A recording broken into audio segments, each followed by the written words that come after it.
Bien, donc nous voici sur un nouveau chapitre sur les provisions. Nous allons voir d'une première partie la définition des provisions et des passifs, rappel en particulier pour le passif pour le premier semestre. Ensuite, on définira les provisions pour risques et charges et enfin les provisions réglementées. Donc rappel de la position de ces provisions et du passif, on est dans le bilan, à gauche l'actif, à droite le passif, et donc nous ce qui nous intéresse c'est donc le passif. Notre passif, et dans notre passif on a deux grandes catégories. On a les capitaux propres d'une part et les dettes d'autre part. Les capitaux propres en fait correspondent à l'apport des propriétaires et ce qu'on va garder dans l'entreprise, c'est-à-dire on voit qu'il y a aussi les réserves. Pour les dettes, en fait on a deux catégories de dettes. On a les provisions pour risques et charges et on a les dettes à proprement parler. Et donc on a ces provisions qui correspondent en fait à des dettes probables et les dettes qui correspondent à des dettes certaines. Attention, on ne parle pas de dettes éventuelles. De dettes éventuelles ne font pas partie du passif. Au niveau de cette catégorie de dettes, elles sont organisées par degré de certitude croissante. Donc en fait, si on regarde tout en bas, on a les dettes. C'est donc un passif qui est certain. On a une certitude d'obligation et les dettes sont certaines, aussi bien on connaît quand est-ce qu'on doit les payer qu'on connaît combien on doit payer. Par opposition, en haut de cette catégorie des dettes, on a les provisions. Les provisions, c'est le passif est certain, mais on n'est pas sûr de quand on va devoir payer et on n'est pas sûr de combien on va devoir payer. Vous remarquerez encore une fois que les dettes éventuelles ne font pas partie du passif et n'apparaissent pas dans cette catégorie. Par contre, une information pourra être fournie en annexe. Définition maintenant, les provisions pour risques et charges. Alors, ces provisions pour risques et charges sont une catégorie du bilan de l'entreprise qui existe de par l'application du principe de prudence. Deux catégories de provisions, les provisions pour risque et les provisions pour charges. Les provisions pour risque correspondent à l'enregistrement de risques qui sont liés à l'activité de l'entreprise, qui sont liés à l'actif de l'entreprise. Ça peut être des risques de litige. Soit avec un client, un fournisseur, on a un litige et donc on risque d'avoir des indemnités, des frais de justice à payer. Ça peut être lié à des obligations contractuelles. Vous avez vendu avec une garantie de pièces de rechange garantie et gratuitement. Vous risquez d'avoir des clients qui vous ramènent des produits avec des pièces de rechange à remplacer, donc ça risque de vous coûter de l'argent. Ça peut être aussi pour des achats en monnaie étrangère. Il peut y avoir un risque d'évolution défavorable du cours de change. Par exemple, vous payez aujourd'hui, vous négociez plutôt aujourd'hui en dollars, vous payez dans un mois, le cours du dollar par rapport à l'euro risque d'être en votre défaveur. Deuxième catégorie de provisions, les provisions pour charges. Cette fois-ci, on enregistre des charges que l'entreprise devra supporter les exercices à venir. Par contre, on ne sait pas à quel moment exactement, et on ne sait pas exactement le montant, on n'en a qu'une estimation. Par exemple, on a un devis. Donc j'ai un devis cette année pour réparer ma toiture, mais je sais que je ne le ferai pas cette année, je le ferai les années suivantes. Donc je vais aujourd'hui provisionner cette charge future. Donc qu'en est-il maintenant de la comptabilisation de ces provisions pour risques et charges? Pour être enregistré, il faut d'une part qu'il y ait une obligation à l'égard d'un tiers, c'est-à-dire qu'il faut qu'on se soit engagé envers les actionnaires, envers un client, un fournisseur. Et d'autre part, il faut qu'il y ait une probabilité raisonnable qui donne lieu à une sortie de ressources. Donc cette notion de probabilité raisonnable est subjective, mais c'est en ça qu'on va demander aux entreprises de justifier, d'apporter un certain nombre d'éléments qui vont permettre d'expliquer la probabilité de charge ou de risque futur. Ces provisions peuvent évoluer d'une année sur l'autre et donc si nécessaire, on va pouvoir annuler, c'est-à-dire reprendre ces provisions si elles sont devenues sans objet. Il y a deux cas de figure. Premier cas de figure, la charge prévenue est devenue effective. On avait prévu de faire la réfection de la toiture, c'est bon, on a fait la réfection de la toiture, on a la facture. Donc il n'y a plus de risque ou de charge future, c'est concret, donc cette provision doit être annulée. Et deuxième cas de figure, vous étiez en litige, et c'est bon, le procès est terminé, donc il n'y a plus de risque, c'est une certitude, soit vous avez gagné, soit vous avez perdu, c'est devenu une charge réelle. Alors si on regarde un petit peu plus près, Si on regarde un petit peu de plus près les différentes provisions qui existent, donc première catégorie, les provisions pour risque, elles servent à couvrir un risque. Deuxième catégorie, les provisions pour charge, elles servent à couvrir des charges futures. Donc dans les provisions pour risque, on va retrouver le compte 15-11, provisions pour litige. Vous êtes en projet, que ce soit client ou fournisseur. 15-12, provisions pour garantir données au client. Vous garantissez un délai de livraison de 10 jours et si vous ne respectez pas de délai de livraison, vous offrez les frais de livraison, par exemple. Donc il y a un risque que vous ne respectiez pas votre garantie et que vous ayez une charge future. 15-13, provisions pour perte sur marché à terme. C'est lorsque vous investissez aujourd'hui et que le règlement se fait que 30 jours plus tard. Vous anticipez une évolution à la hausse ou à la baisse du marché, mais c'est une anticipation et vous risquez de perdre. Le compte 15-14, c'est provisions pour amende et pénalités. Vous savez par exemple que vous avez payé vos impôts en retard et vous aurez une pénalité de 10-15%. Donc vous allez anticiper ce risque futur. Le compte 15-15, provision pour perte de change, c'est lorsque je négocie dans une monnaie étrangère et entre le moment où j'ai négocié et le moment où je paye, il y a un délai. Et donc durant ce délai, le cours de change peut évoluer en ma défaveur. Le compte 15-16, provision pour perte sur contrat. C'est lorsqu'on a des contrats sur longue durée. Et donc les conditions économiques peuvent évoluer et donc comme le contrat est négocié sur une plus longue durée que les conditions économiques, si le marché évolue en votre défaveur, vous risquez d'avoir des charges futures. En ce qui concerne les provisions pour charges, alors les provisions pour charges, le compte 153, obligations pour pensions et obligations similaires. Vous allez avoir des retraités, des gens qui partent à la retraite, il va falloir payer les retraites, vous le savez à l'avance. Maintenant, il peut y avoir une évolution de la réglementation du calcul des retraites, donc vous n'êtes pas sûr du montant, mais vous savez que vous aurez des retraites à payer, donc vous allez provisionner ces retraites futures. Vous restructurez votre entreprise, par exemple, vous rachetez une autre entreprise, et donc vous allez vous retrouver, par exemple, avec des doublons, il va falloir former, il va falloir changer la communication de l'entreprise, et donc vous aurez des charges futures. Compte 154, provisions pour restructuration. Vous êtes à l'inventaire N, votre impôt, vous ne le paierez qu'en avril de l'année suivante, sauf qu'il concerne cet exercice-là. Et donc, il faut que vous provisionniez votre charge future d'impôt, vous êtes capable d'estimer aujourd'hui. Compte 156, provisions pour renouvellement des immobilisations. Ça, c'est pour les entreprises concessionnaires qui doivent acheter des immobilisations pour pouvoir les revendre. Donc, c'est quelque chose qui est assez spécifique. Et le compte 157, provision pour gros entretiens et grandes révisions. C'est l'histoire de je dois changer la toiture, je dois changer les fenêtres, c'est-à-dire des grosses réparations qui ne vont pas modifier, qui ne vont pas augmenter la valeur de votre bien. Voilà pour la liste un petit peu de toutes les provisions pour risques et charges. Vous allez retrouver la possibilité d'avoir par exemple un compte 158 autres provisions pour charges, si vous ne savez pas dans quel compte le mettre, et vous aurez aussi un compte 151.8 haute provision pour risque, si ça ne rentre pas dans une de ces catégories là.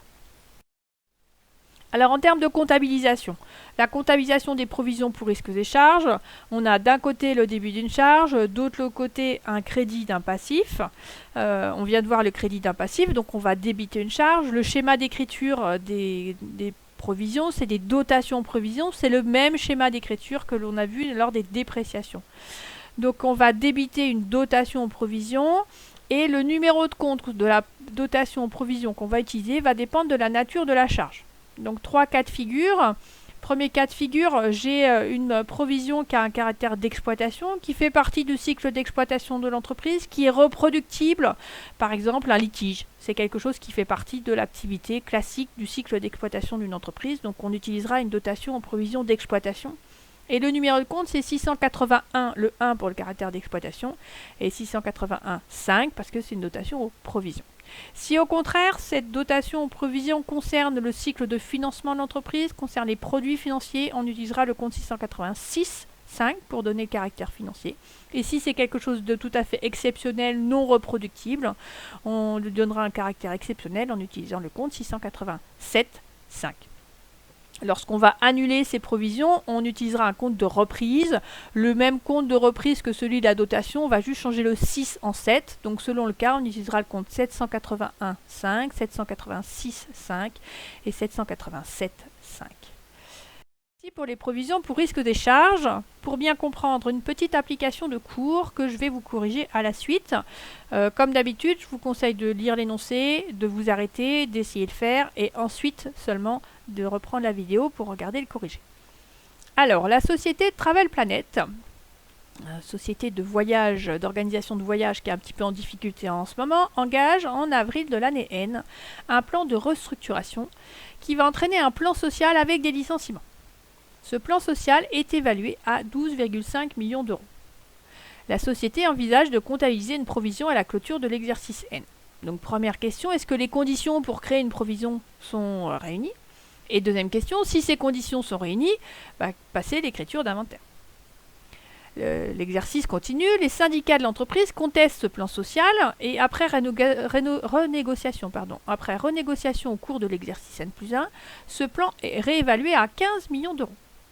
Est-ce qu'il y a besoin de passer des écritures d'ajustement? Dans ce cas-là, passez-les. Finalement, le plan social trouve son dénouement au cours de l'année N+2. Le coût global pour l'entreprise s'élève définitivement à 15,5 millions d'euros. Passez les écritures d'ajustement de la provision nécessaire, les ou la, et déterminer les incidences de ces différentes opérations, toutes les opérations que vous avez pu passer, sur les résultats de l'année N, N+1 et N+2.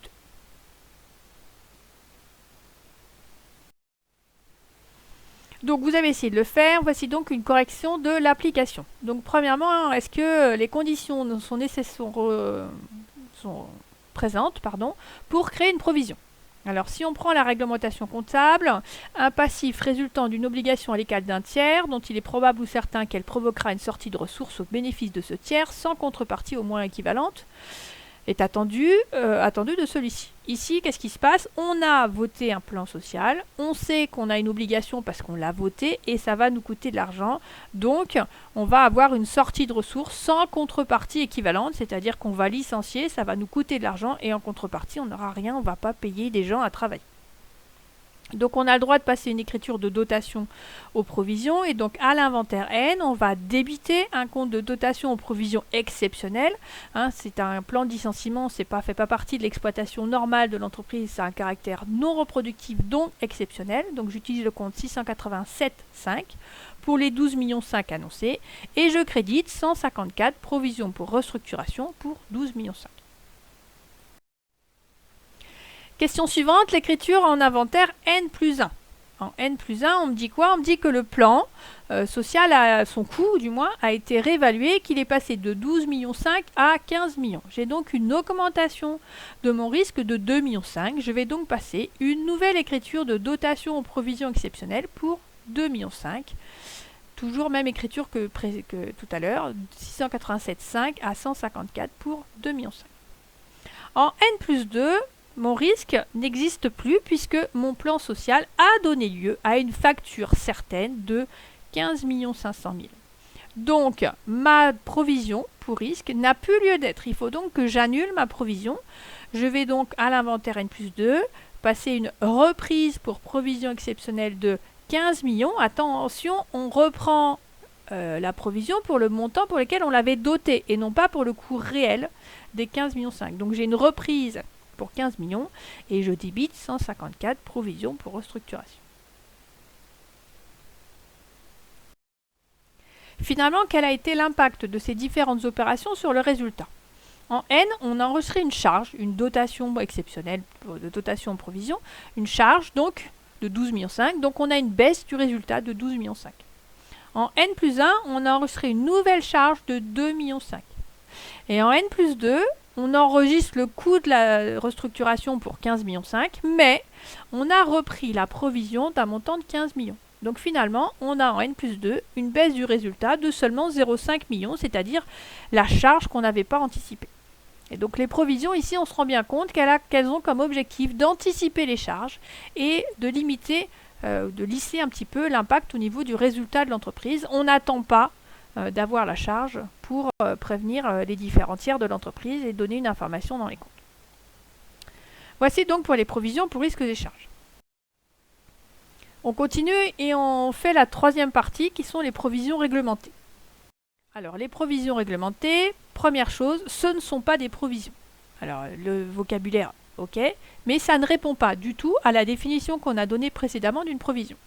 Alors vous allez me dire, si c'est pas une provision, qu'est-ce que c'est? Ça s'appelle provision. Alors en fait, c'est du passif, mais qui résulte de décisions fiscales. Ça correspond en fait à des aides fiscales. L'objectif de ces provisions réglementées est de baisser temporairement le résultat fiscal. C'est en fait une conséquence du principe d'alignement. Vous dire, mais qu'est-ce qui s'aligne sur quoi?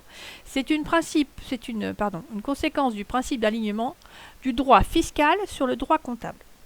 En France, le fisc, lorsqu'il donne des explications sur comment calculer son résultat fiscal, dit « vous partez du résultat comptable et éventuellement vous allez le corriger à la hausse et à la baisse ». Et donc, c'est éventuellement, c'est sur de rares cas, et donc le fisc dit « si dans votre comptabilité il n'y a pas cette charge-là, disons 10 000, moi je n'accepte pas que vous me donniez une charge fiscale de 10 000 ». Vous ne pouvez pas mettre des charges plus élevées en fiscalité, qu'en comptabilité.